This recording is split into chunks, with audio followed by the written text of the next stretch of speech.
Stan, here we are in the man cave.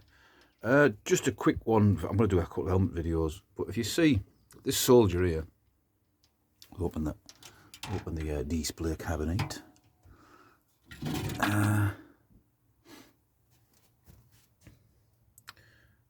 Gregor Schwartz. So that's his death card. That's not his grave. That just comes with the pack that the person who sells on eBay. But if you look above, that's his casualty card, or the copy of the casualty card, and that's the rear of it, if you like. So I'm just going to, not even knock the stucker over. I'm just going to slide that behind the frame. Thanks to World War Will. He's been a great help to me. So cheers, Will. And this fella here was fighting near Leningrad, he thinks, and was shot in the stomach and died of his wounds. He's buried in Russia. So yeah, it's quite a nice thing to put in his display, you know, just a copy of. That's his real death card. So there you go. Thanks, World War Will. Right, we'll move around here. I think I just took the flash off. Got the stand on, you see, so it's a bit awkward. So we'll move around. I noticed me, because it obviously took my channel apart, binoculars and optics in my playlist. There's only one in there, so I'm going to have to deluge you with binocular videos. So, what is this helmet? It's been on my channel before, for those of you who remember. It is the Danish M39. It is commonly known in collecting circles as the Amlienborg helmet.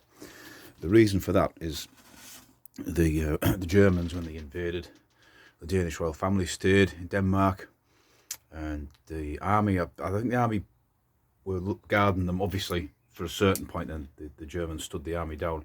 So the police took over the duties of guarding the royal family, and they needed a helmet.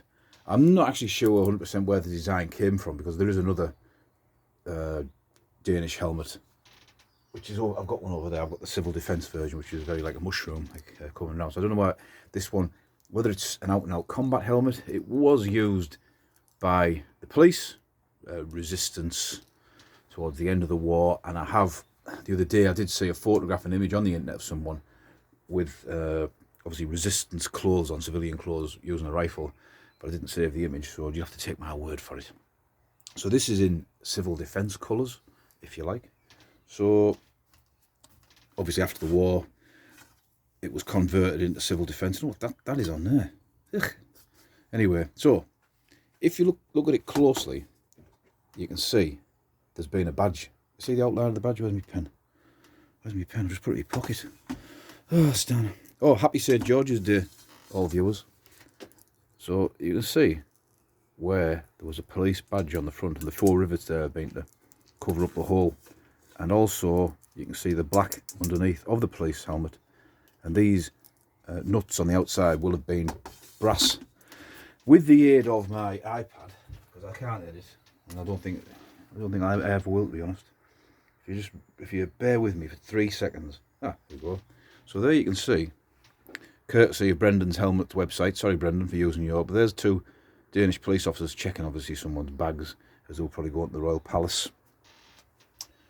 And it's a very well made helmet. If you look inside, the liner is very strong. Obviously it doesn't fit me, I'm not gonna, is it? And you can see the black of the paint in there. It has a backpack attachment.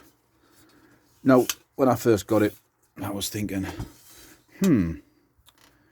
shall I convert it back to its original colours? Because I would imagine it would be fairly straightforward taking the liner out, because these nuts are quite substantial, and putting some sort of maybe paint stripper to get it back to the original black. And you can buy reproductions of these badges off eBay.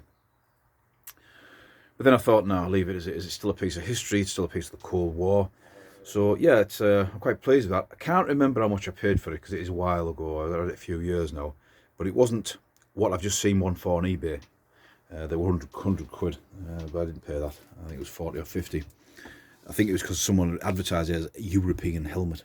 So there you go. It is quite an unusual looking odd thing, but used by the police officers of the Palace Guard to guard the Danish royal family in World War II, later used by the resistance. and the civil defence in the 1950s and 60s. So that's Stan. I'll do one more little video today to build up my helmet collection video thing, and that'll be it. So have a good St. George's Day, whatever you're doing. I'm just going to hang around the man cave all day. This is Stan. See ya.